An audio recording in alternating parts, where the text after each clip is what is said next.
कितने ऐसे वैष्णव उपासक हैं जिनकी केवल फल में बुद्धि रहती है। इनको अपने घर ले जाएं, इनको खवा दे तो हमें ये फल मिलेगा, इनको ऐसा करे तो ये हमें लाभ मिलेगा। और लाभ का जहां नाश हो रहा है वास्तविक, उसका सुधार नहीं है। अंधा बटे पड़ा चबाए, अपराध खाता जाता है और वो सोचता है मैं साधन संपन्न हो रहा हूं। जिनके कानों में शब्द पड़ रहे हैं भागवती, उनको संभलना चाहिए। अपने इष्ट की अनन्यता ही बेड़ा पार करेगी। तुम्हारे साधन बल में इतनी ताकत नहीं है कि इस महान भव समुद्र से पार हो जाओ। आचार्य चरण कह रहे हैं, क्वाहम मूढ़मति को नाम परमानंद एक सारम रसम। मैं मूढ़मति, कहां परमानंद का सार राधा नाम। वो अपने को मूढ़मति समझ रहे हैं। आप इतने विद्वान बुद्धिमान हैं, साधन से वस्तु प्राप्त कर लेंगे, तो हम फिर साधन क्यों करें? असाधन मिटाने के लिए। साधन नहीं करोगे तो असाधन बनेगा। लाभ किससे मिलेगा? प्रियालाल की कृपा से, आश्रय से। बात समझना है बड़े महापुरुषों की, बहुत जल्दी लाभ हो जाएगा। ये समझ में नहीं आती सबके। बिगड़ी जन्म अनेक की अब ही सुधरे आज, हो ही राम को, हो गया हमारा काम। भगवत प्राप्ति पक्की होगी, हो ही राम को। अब समय कैसे व्यतीत करें? नाम जप, गलती ना हो, इसलिए तज कुसुमाज, गंदी बातें छोड़ो, नाम जप करो। इससे समय तुम्हारा सार्थक होगा। गति तुम्हारी प्रभु के होने से होगी। मेरी प्रिया जो, मेरे श्यामा जो, मेरी लाडली जो। ये बात समझ में नहीं आती, ये नहीं समझ में आती। दान पुण्य समझ में आएगा, तीर्थ स्नान, परिक्रमा, साधु सेवा, ये समझ में आएगा, क्योंकि इससे मुझे लाभ मिल रहा है। क्या? अहम को सुख मिल रहा है। मैं प्रति महीने इतना देता हूं, मैं प्रति महीने ये दान करता हूं, मैं ये करता हूं, ये करता हूं। ये हुआ अंधा बटा, और अहंकार रूपी पड़ा चबा रहा है, तुम्हारी समझ में नहीं आ रहा। खाली हाथ मलिनता की मलिनता बनी रहेगी। जिनको कृपा का परिचय मिला वो करे सबे अंग गुणहीन हो। देख लो, नित्य विहार रस की रचना करने वाले महापुरुष कह रहे हैं, जो सर्वोपरि रस के ज्ञाता हैं, वो कह रहे हैं सबे अंग गुणहीन हो, ताको जतन न कोई, एक किशोरी कृपाते, जो कछु होई सो होई। समस्त साधनों से हीन हूं, कोई दैवी संपदा का कोई गुणाभिमान नहीं। कैसे महापुरुष हैं? सबे अंग गुणहीन। मुझ हीन की गति तो केवल लाडली जू है, लाडली जू की कृपा है बस। सो कृपाति सुलभ नहीं, ताको कौन उपाय, चरण शरण हरिवंश की सहज ही बन्यो बना। वो भी कृपा ऐसे सुलभ नहीं होती किशोरी जी की। बोले हमारा तो सब सहज बनाव बन गया, हित सजनी स्वरूपा हरिवंश महाप्रभु की शरण मिल गई, तो श्री हरिवंश कृपा हुई तो लाडली जी की कृपा बरसने लगी। किसके ऊपर? जो सबे अंग गुणहीन हो, किंचन मात्र अहंकार नहीं। प्राय हम देख रहे हैं कि अहंकार की धरा में जिससे अहंकार पुष्ट हो, वो कार्य करने में सुख मिल रहा है अंतःकरण को। ध्यान से देखिएगा तो आपको परिचय मिल जाएगा। मैं ये कर रहा हूं, मैं ये करूंगा, मैंने इतना जपा, मैं इतना जपूंगा, ये अहम अंदर जो है वो सुखानुभूति दे रहा है, वो साधना की। और महान प्रेम रस प्राप्ति के लिए साधन सुख का नहीं, आश्रय सुख का रसास्वादन होता है। साधन तो आश्रित से ऐसा होता है कि अहंकारी से हो ही नहीं सकता है। 5 मिनट में जो आश्रित का भजन होगा वो 5 घंटे अहंकारी करे तो भी नहीं पहुंच सकता। आर्त भाव से द्रवित हृदय से 5 मिनट तन्मय होकर जो उसका भजन हुआ, उसकी बराबरी अहंकारी 5 घंटे क्या 5 दिन करे तो बराबरी नहीं कर सकता।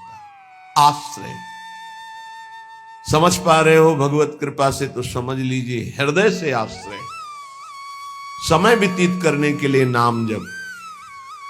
हम आश्रित हैं, इसके लिए पवित्र रहना अनिवार्य है। तो कोई हमसे गंदी बात, गंदी क्रिया, गंदी सोच, गंदे लोगों का संग न बन जाए, ये सावधानी। तब जाके उपासक के हृदय में भगवदानंद स्फुरित होता है। ये सब बहिर्मुख अपनी केवल अहंकार की वृत्ति को पुष्ट करके साधना का अहम रख करके परम पद प्राप्त करना कदापि नहीं। अंतर्मुख होकर देखो, कृपा के बिना एक क्षण भी तुम नाम जप नहीं कर सकते। कृपा आपके ऊपर है, उस कृपा की बलिहारी नहीं जा रहे और अहम को पुष्ट कर रहे हो। बहुत सावधानी, अंदर का विषय, अगर इसे सुधारोगे नहीं तो बहुत लंबा समय चला जाएगा, बहुत लंबा समय। बाहरी वेश परिवर्तन से, बाहरी स्थान परिवर्तन से कोई फर्क नहीं पड़ता मन में, अहंकार में, दोषों में। जब तक हमारा चिंतन परिवर्तित नहीं होगा तब तक बात नहीं बनेगी। अहम युक्त चिंतन मूढ़ता को धारण करता है। मूढ़ पुरुष कभी परम पद का अधिकारी नहीं होता। दैन्य भाव प्रियाजू को अत्यंत प्रिय है और ये अहम नष्ट होकर दैन्य आना केवल गुरु कृपा से होता है। एक है, उनको बस शरणागति के बाद एक ही उपदेश कि तुम जितना दान पुण्य करते हो सब बंद कर दो, यमुना जी में फेंक दो, या ऐसी जगह दे दो कोई तुम्हारी तरफ देखे ना, कोई तुम्हें बाद में धन्यवाद न दे ऐसा, और नमक रोटी खाओ, भजन करो, श्री जी मिल जाएंगे। और वो सम्मान प्रिय जीवन तो हमको ये बर्दाश्त नहीं। और सार्वभौम सत्संग हो रहा किसी व्यक्ति के लिए नहीं, वो तुम्हारे अंदर की कमजोरी को दूर कर रहा है, उस कमजोरी को मार रहा है जो तुम्हारे भजन को खा रहा है, तुम्हारे भजन को छीण कर रहा है। पर वह अहंकारी चोरों को संभाल के हृदय में रखता है और सत्य मार्ग की वृत्ति से दूर हो जाता है। वो समझ नहीं पाता, वो संत वाणी को, गुरु वाणी को अपना विरोधी समझता है और अपने विरोधी काम, क्रोध, अहंकार, मोह, मद, इनको मित्र समझता है। इनको बचाने के लिए सत्संग रूपी प्रहार से बचा जाता है। नहीं, इतने प्यारे इन दोषों को हम कैसे निकाल सकते हैं? सत्संग छोड़ देंगे, सामने आना छोड़ देंगे, लेकिन भगवत प्रदत्त बुद्धि के द्वारा विकारों को छोड़ दें, ऐसा कैसे हो सकता है? यही दुर्गति जीव की है। भगवान की तरफ से सब बानक बन गया। मानव देह वृंदावन आ जाना, रसिकों से शरणागत होकर दीक्षा ले लेना, साधन पद्धति का ज्ञान करा देना, पर उनको कुछ नहीं। हाथी का स्नान सब हुआ, हाथी स्नान किया, सूंड से रज लिया, फिर ऊपर सब डाल दिया, क्या हुआ?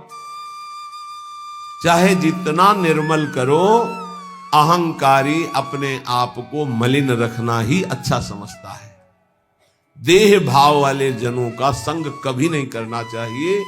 इनके संग से केवल दुख, अशांति यही प्राप्त होती है। अपने को सदैव अहंकार रहित बनाने के लिए ही तो हम साधना कर रहे हैं। और हमारा बंधन है क्या? हमारा बंधन क्या है? संस्कृत मूल सूल प्रद नाना सकल सुखदायक अभिमाना। ये अहंकार ही तो बंधन है, और यही मिटाने के लिए जब हम गुरु शरण में होते हैं, और जब अहंकार पर घन चलता है, भाग पड़ते, अहंकार पर चोट नहीं होनी चाहिए। फिर मिटाना किसको था, साधना किसकी थी? इसलिए उपासक सावधान। श्रीपाद प्रबोधानंद जी कह रहे हैं, भ्रातस्ते किमु निश्चयेन विदितः स्वस्यांत कालः किमु त्वं जानासि महामनुं बलवतो मृत्युर्गतिस्तंभने मृत्युस्तत्करणं प्रतीक्षत इति त्वं वेत्सि किं वा यतो बारंबारमसंक एव चलसे वृंदावनादन्यतः। भ्रातस् ते किम निश्चयेन विदितः स्वस्यांत कालः किमु। ए भाई, क्या तुम जान गए हो कि तुम्हारा मृत्यु का समय कब है? तुम निश्चित जानते हो? तो उत्तर आएगा नहीं जानता। तो फिर तुम बलवान मृत्यु की रोकने की गति क्यों नहीं प्राप्त कर रहे? जहां तुम्हें मृत्यु छू न सके ऐसी स्थिति में क्यों नहीं पहुंचना चाहते हो? क्यों बार बार जन्मना मरना पसंद करते हो? अर्थात इस भयावह दुखालय संसार से तुम मुक्त होने का उपाय क्यों नहीं कर लेते हो? तुम्हें पता है एक दिन मृत्यु आएगी, उस दिन का मुझे पता नहीं। हे भाई, तू बलवान मृत्यु को रोकने का उपाय क्यों नहीं कर रहा? क्या उपाय? रोकने का क्या उपाय? हमारी जो शरीर से तन्मयता है, तन्मयता हट जाए और प्रभु में तन्मयता हो जाए, तो जैसे सांप ने आक्रमण किया, कपड़ा उतार के फेंक दिया, वो उसी को काट रहा है, मेरे ऊपर कोई फर्क नहीं पड़ा। ऐसे ही हमारा कपड़ा है ये स्थूल देह, केवल स्थूल देह पर प्रहार होता है मृत्यु का। सूक्ष्म देह कारण और जीवात्मा ये पुनः नए शरीर को धारण करते हैं, स्थूल छूटता रहता है। श्रीपाद कह रहे हैं, जब तुम्हें अपनी मृत्यु का पता नहीं और मरोगे, तो तुम उपाय क्यों ऐसा नहीं कर लेते जिससे मृत्यु तुम्हें स्पर्श न कर पावे? जब तुम्हारी मृत्यु होगी तो तुम्हारा कुछ नहीं होगा इस मृत्यु लोक का। तो अपनी श्वासें ऐसी जगह क्यों नष्ट कर रहे हो जहां कुछ तुम्हें नहीं मिलेगा? कई बार प्रार्थना की है, मानो आपको एक ऐसे देश भेजा जाए जहां बहुत सब सुविधाएं मिल जाएंगी, खूब भोगो, रुपया पैसा मकान सब, लेकिन वीजा है आपका, उसके तिथि तारीख पूर्ण होने पर आपको तुरंत वापस बुलाया जाएगा। जब वहां से वापस बुलाया जाएगा तो कुछ नहीं, कपड़ा भी उतरा लिया जाएगा। बोलो, ऐसे देश में रहना पसंद करोगे जाना? विचार करके देखो, कपड़ा भी उतरा लिया जाएगा, फिर देश से बाहर निकलो। चाहे जितना पुत्र पुत्री परिवार रुपया पैसा गाड़ी घोड़ा मकान सब एकत्रित कर लिया, लेकिन जब उस देश का वीजा खत्म होगा तो कपड़ा भी उतरा लिया जाएगा और आपको भगा दिया जाएगा। बोलो, ऐसे देश में रहना पसंद करोगे, राजी रहोगे? सब कोई कहेगा नहीं। तो ऐसे ही देश में तो रह रहे हो, इसी देश में रह रहे हो, इसका नाम मृत्यु लोक है। हर सुविधा, हर विधान, हर आपका किया हुआ संकल्प कार्य सब का सब आपका यहीं रह जाएगा। ये कपड़ा भी उतरा लिया जाएगा, स्थूल शरीर भी यहीं भस्म कर दिया जाता है, इसको भी नहीं ले जा सकते, छोड़, इसको भी छोड़ करके सूक्ष्म शरीर, कारण शरीर और जीवात्मा ये पुनः आगे पुनरपि जननम पुनरपि मरणम पुनरपि जननी जठरे शयनम। आप विचार करो कि आप बुद्धिमान हो। यदि परम कृपालु प्रभु का आश्रय लेकर नाम जप नहीं कर रहे और विषय भोगों में, नाना प्रकार की धन संपत्ति में, नाना प्रकार के व्यवहार बढ़ाने में अपना समय नष्ट कर रहे हो, तो तुमको ये ध्यान रखना चाहिए कि तुम इस देश में हो, मृत्युलोक में हो, जहां से भगाया जाएगा वीजा खत्म होने पर, श्वास पूरी होने पर।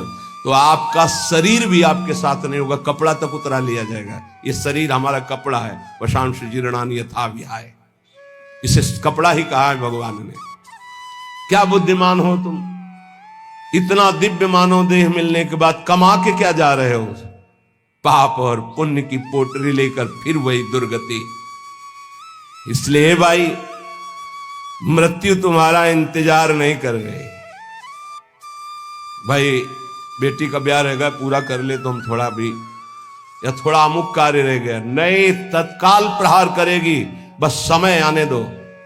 चाहे वो पुण्यात्मा हो, चाहे महात्मा हो, चाहे दुरात्मा हो, सबके ऊपर उसका प्रहार होता है। पर महात्मा अपनी स्थिति इतनी ऊंची उठा लेता है कि मृत्यु जनित उसको दुख नहीं होता। जैसे मत वाले हाथी के गले से फूलों की माला कब टूट के गिर गई पता नहीं चलता, ऐसे भगवत प्राप्त महात्मा का शरीर कब छूट गया उसको कोई पता नहीं, क्योंकि हर समय जिसमें रमण कर रहा था वो उसी में रमण करता है। शरीर एक स्वप्न की तरह छूट गया। इसलिए मेरी प्रार्थना मान ले धरातस, ए भाई, बारंबार असंख्य चल से वृंदावनादन्यतः। वृंदावन, प्रिया प्रीतम, प्रेमी जन, भगवान नाम, इनको तू छोड़कर बार बार अन्य चिंतन करता है, अन्य क्रियाएं करता है, अन्य बातों में मन लगा रहा है। तुझे डर नहीं लग रहा कि तेरी मृत्यु होने वाली है? बहुत भयावह संसार है, बहुत भयावह। क्योंकि आपको भुलावे में डाल दिया गया इसलिए आपको ऐसा नहीं लग रहा। यहां प्रति मिनट, प्रति सेकंड ऐसे सावधान है जैसे युद्ध क्षेत्र में चारों तरफ से बाण चल रहे हो और वो महारथी अतिरथी वीर अपने को बचाते हुए निकल रहा हो, ऐसे चला जा रहा है। एक एक सेकंड सावधान, नेत्र खुले हर समय, मंत्राकार वृत्ति, कभी भी शरीर छूट सकता है। क्यों? क्योंकि पता है ऐसी स्थिति है। आपको एकदम भुलावे में डाल दिया गया है। आपके पास वो पार्षद नहीं है जो आपको सावधान करे। बड़ी कृपा है जिनको भगवान ने ऐसी बुद्धि दे दी, ऐसी विवेक दे दिया, यहां से चलना है, रहना नहीं, देश बिराना है।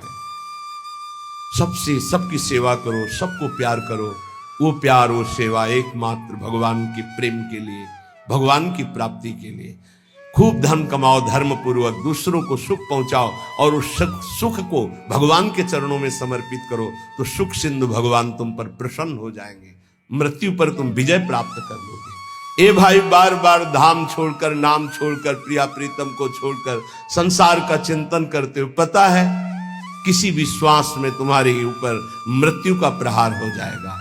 इसलिए कृष्णानंद रसाम्बुधे परतरम सारम विचित्रोज्ज्वला कारम पारगतैरपि श्रुति शिरो वृंदस्य नेक्षम मनाक् श्री वृंदा विपिनम सुदुर्लभतरम प्रत्यासमासाद्य भो क्षुद्रासा कुपी साचिका वशगतो वम भ्रम्य से किम बही। ए भाई, यदि वृंदावन तुम्हें आने को मिल गया, वृंदावन का एक भी घंटे आपने वास स्वीकार किया, यहां रहे एक घंटे भी, और नाम जप कर लिया या सत्संग सुन लिया या बिहारी जी के दर्शन कर लिए, तो उज्ज्वलाकार श्रेष्ठतम सार अर्थात महाप्रेम प्राप्ति के लिए तुमने कमर कस ली। थोड़ा समय भी वृंदावन में व्यतीत किया तो कृष्णानंद रसाम्बुधे परतरम सारम विचित्रोज्ज्वला, ये धाम कृष्णा श्री स्वामिनी जी का नाम है, प्रिया जी का नाम कृष्णा भी है। कृष्णानंद रसाम्बुधे, प्रियालाल के अद्भुत आनंद रस का समुद्र वृंदावन है। यदि आप थोड़ा भी रह गए तो आपका मंगल हो जाएगा। सत्संग जो सुनते हैं उनके जीवन का कैसे परिवर्तन हो रहा है, ये भगवत कृपा से दर्शन करने को मिलता है। पर दीपक तले अंधेला, ये जरूर कहावत सार्थक नजर आती है। दूर से सुनकर परिवर्तन इतनी जोर का होता है, पर नजदीक में ये समझ में नहीं आता। धाम वास करते हैं तो इनको इतना कुसंग का प्रभाव पड़ जाता है कि सत्संग फीका हो जाता है, और कुसंग में रहते हैं और सत्संग का इतना प्रभाव कि कुसंग का त्याग करके वो भगवत मार्ग में आगे बढ़ रहे हैं। कल एक सज्जन जीवन में ऐसे ऐसे ऐसे बोले, आपने कहा कि धाम आए और 3 दिन रुके, पहले दिन जल पान करे, दूसरे दिन फल, तीसरे दिन एक बार अन्न, वही कर रहा हूं, धाम आया हूं, ऐसा ऐसा ऐसा बड़ा सुख मिलता है। धृष्टता की हद हो गई है। जीव जानबूझ, जैसे मल का कीड़ा, विष्ठा का कीड़ा, उसे अमृत कुंड में डालना चाहो तो वो अपने को बुरा मानता है और वो सोच रहा है ये हमारा अहित कर रहा है, मुझे विष्ठा क्यों नहीं मिल रहा। ऐसे ही विषय का कीड़ा बना हुआ जीव विषय में कूदना चाहता है। प्रभु के आश्रित होकर अगर वैराग्य मार्ग में कदम रखा है तो रुपया प्राप्ति का उपाय नहीं रखना चाहिए। ध्यान रखना, नहीं बहुत कुछ हो सकता है। माया आपको पुनः उसी जगह स्थापित कर देगी जहां से निकलना चाहते हो। एकमात्र भगवत भरोसा, जितना कमा लिया, इसके बाद बंद। अगर धाम वास करके हम भगवत आश्रय ले लिए तो नमक रोटी खाएंगे बस।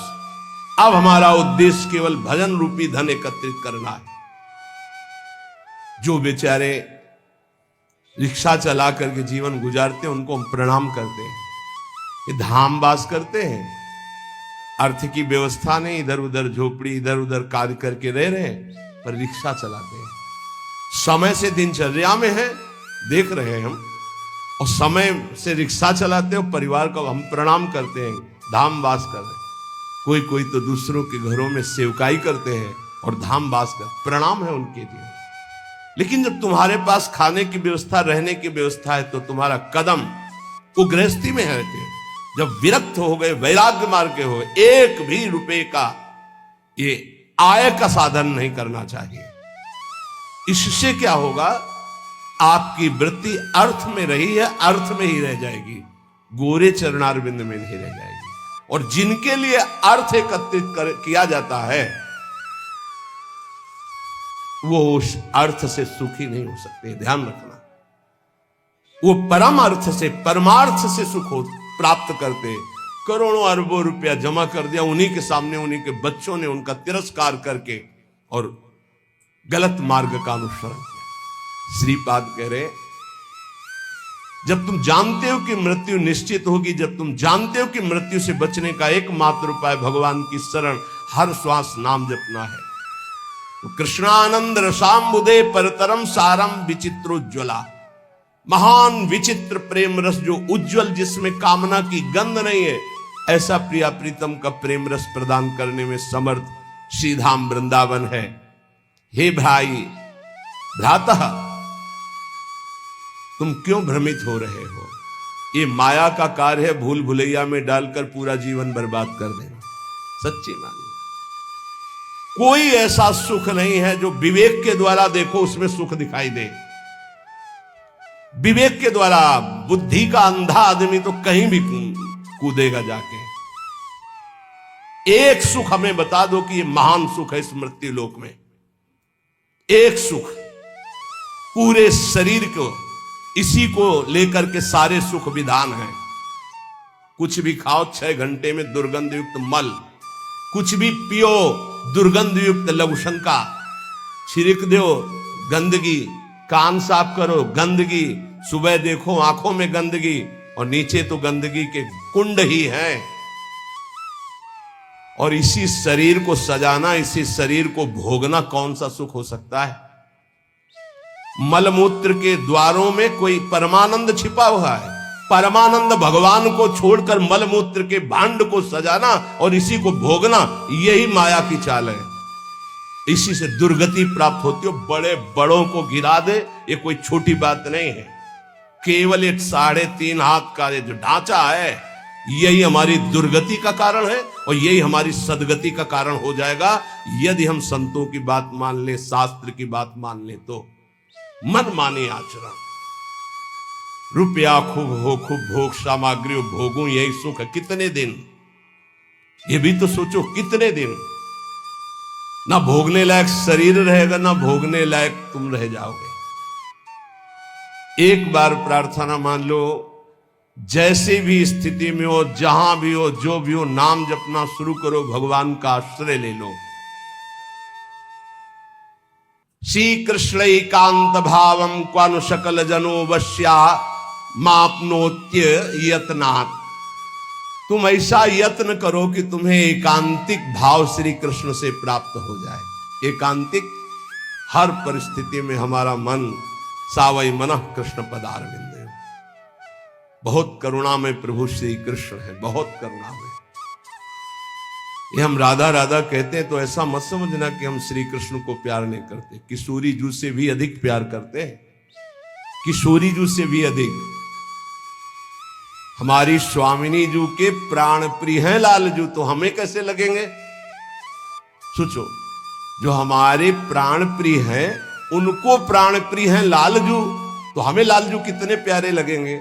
मेरी प्यारी जू क्या कहती? मुंह को तो भावती ठोर प्यारे के नैनन में। मेरी स्वामिनी क्या कहती? मेरे तन मन प्राण होते प्रीतम प्रीतम। मेरे लिए प्रीतम क्या हुए? प्यारी जू से भी बढ़कर प्यारे, क्योंकि वो मेरी प्यारी के सुख समुद्र है। श्री कृष्ण एकांतिक वृत्ति, एकांतिक, श्री कृष्ण के सिवा अन्य कोई आश्रय न हो। ये बहुत खास बात हम बार बार इसलिए आ जाती है, इसी से परम पद मिलता है, इसी से कल्याण होता है, इसी से बचाव होता है, इसी से सदगति होती है, और ये पकड़ नहीं पा रहे। बार बार ये प्रश्न आता है कि जब आप आश्रय पे बोलते हो तो हमारा मन भजन से हटने लगता है। कैसी बात करते हो? आश्रित का मन भजन में ही डूबता है। भगवद आश्रय रहित भजन कोई कर सकता है? कैसे आप ज्ञान की बात करते हो? यही तो समझ में नहीं आ रहा अहंकार को। भगवद आश्रित से जो भजन होता है रोम रोम से भजन होने लगता है। अंदर से आत्म समर्पण, रोम रोम, जहां समर्पण वहीं भजन होता है। जैसे हमारा शरीर से आत्मवत भाव हो गया तो शरीर का भजन हो रहा है। ये खाना, ये देखना, ये पीना, ये भोगना, ये छूना, ये सूंघना। एक बार थोड़ा विवेक से विचार करो, क्या सुख चाहते हो? कौन सा सुख है? किसमें सुख है? किसमें है? थोड़ा विवेक से विचार करके देखो। बस ये ऑपरेशन समझो सत्संग का। किस जगह सुख है? कौन सा सुख है? विचार करके देखो। केवल मुझे भ्रमित करके जो मानव देह का टाइम समय मिला है उसे नष्ट कर रही माया, और कोई कार्य नहीं। जीवन जीने के लिए जो मिले प्रभु को अर्पित करके प्रसाद रूप से पाओ। जो भोग वासना धर्म के अंतर्गत उसे भोगो, मना नहीं कर रहे, लेकिन अधर्म युक्त चेष्टा करके नरकगामी क्यों बनना चाहते हो? क्यों पापाचरण करते हो? ये मानव जीवन केवल श्री कृष्ण प्राप्ति के लिए, प्रियालाल की प्राप्ति के लिए है। इसलिए हम चिल्ला चिल्ला कर कहते राधा राधा राधा, क्योंकि करुणामयी स्वामिनी कभी हमारी